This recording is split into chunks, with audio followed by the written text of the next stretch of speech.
Hey, Orange One here. So let's say you want to have a necromancer because you've seen perhaps my other videos and you want to get some intelligent undead units.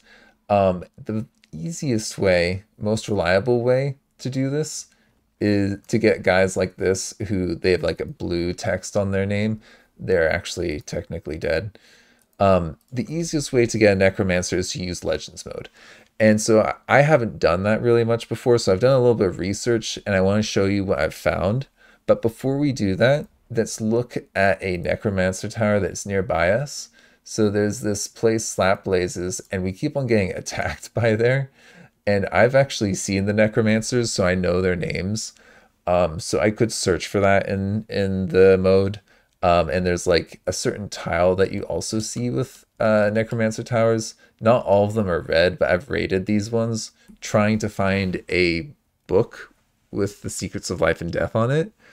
And you can see these have plenty of artifacts in there. I've rated these two sites completely so they don't.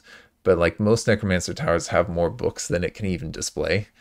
And depending on your world generation, these books may get copied a lot and then you'll just get crazy amount of necromancers.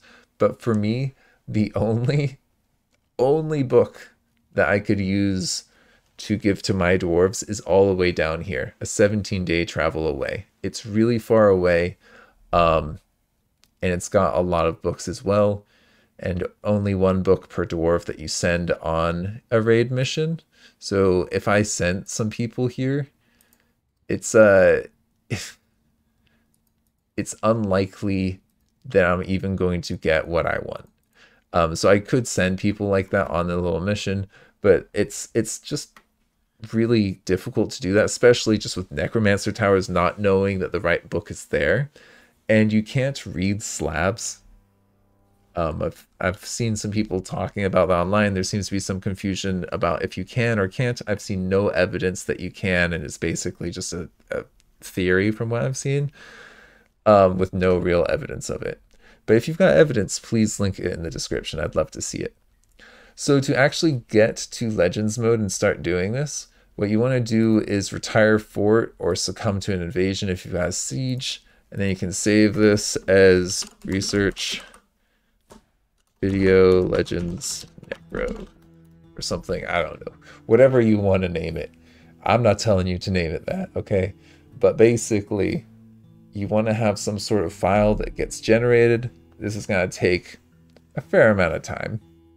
Like, honestly, this might take a long time. If you've got a larger world or an older world, there's a lot of information in there. So just sit back, relax, wait for it to be done. I'll make a little cut. I'll see you in a minute. Okay, we've waited our cool minute and we're back, and we've got a new game that we can start. And Legends mode is counted as a game mode, kind of like fort mode, and soon to come adventure mode.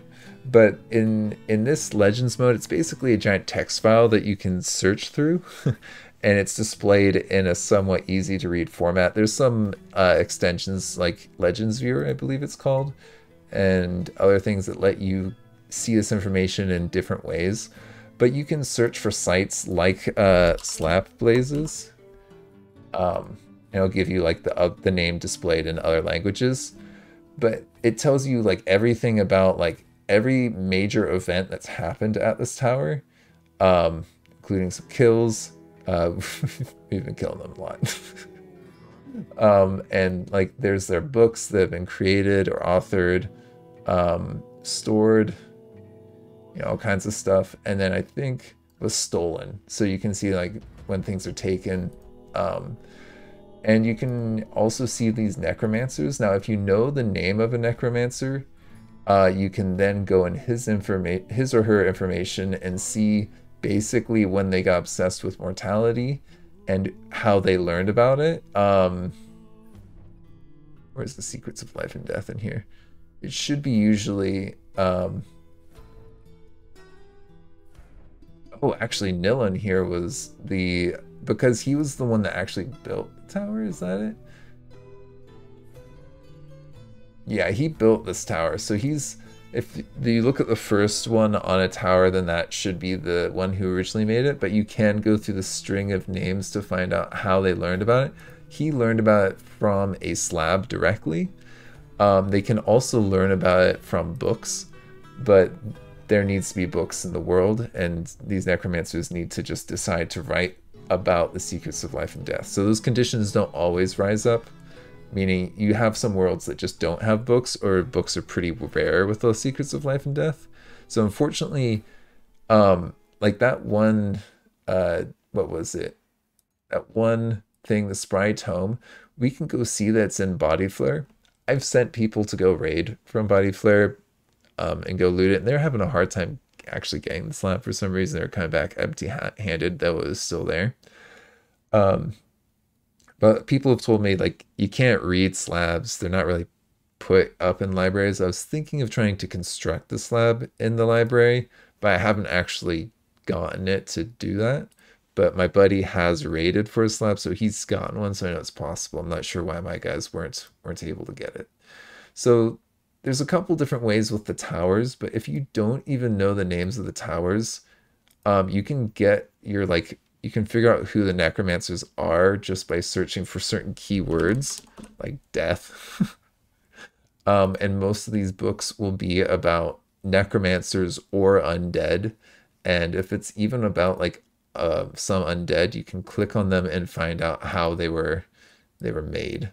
So it's kind of interesting. A number of different things you want to keep in mind. They're related to a couple different people, like these other necromancers. They all know each other. It's kind of interesting, right?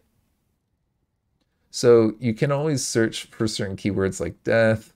One other word that worked for me was eternal. It looks like rest, you know, necromancy. Think about words like that. We need to get a list, Putnam, please. Can you tell us what's in the word generation for these necromancer scrolls? But this one actually concerns the secrets of life and death. So this should, in theory, when it's read, tell us about the secrets of life and death, and that person should get the ability to raise dead and 1 to 5 spells, which can be like freezing or force powers and a couple different things. So you can see that this was a created by Besmar, and it's been stored in brass dyed. So Besmar is the one who wrote this book. They've written other books. So actually, this was a slab that they got, and that they also they wrote a bunch of junk, honestly, stuff that's just not related to necromancy usually. But they do also do things about necromancy. But then see, it seems like this would be something that teaches you the secrets of life and death, but it doesn't. There's also a book that I rated and I got really excited because I was like, oh, that's it. What was it called? Mastery. No, it was something. Forgotten exactly what it was called. Give me a minute. I'm gonna go find that name because I need to show you what it looks like.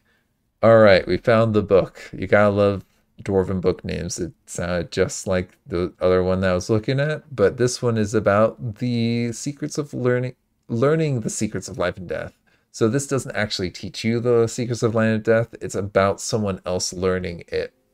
So it's about a historical event that goes in the log for this guy. So it's like, oh, this person learned this thing. So it's a line in their story, right? So that line in their story ends up being something someone can write a book about. Like they can write a book about a battle or something like friendship or something like that, right? And so you want to be keeping an eye out for that. And then look, they wrote a book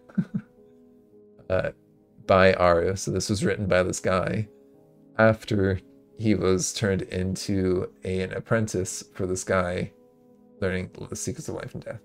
So there's a number of interesting things. In addition to that, these guys, these necromancers, they can sometimes become prisoners So we can look at like Aru, and you might be able to find that they actually have been captured somewhere. So that is definitely something that you can do. It's kind of tricky though to find them that way. I wouldn't recommend it. And I also was told like once you have the name of the artifact, you can raid specifically for it. Oh, but it is such a pain to go through that menu as it is. I'm not even going to show you it because it's just like it just takes that much time. It's just super annoying.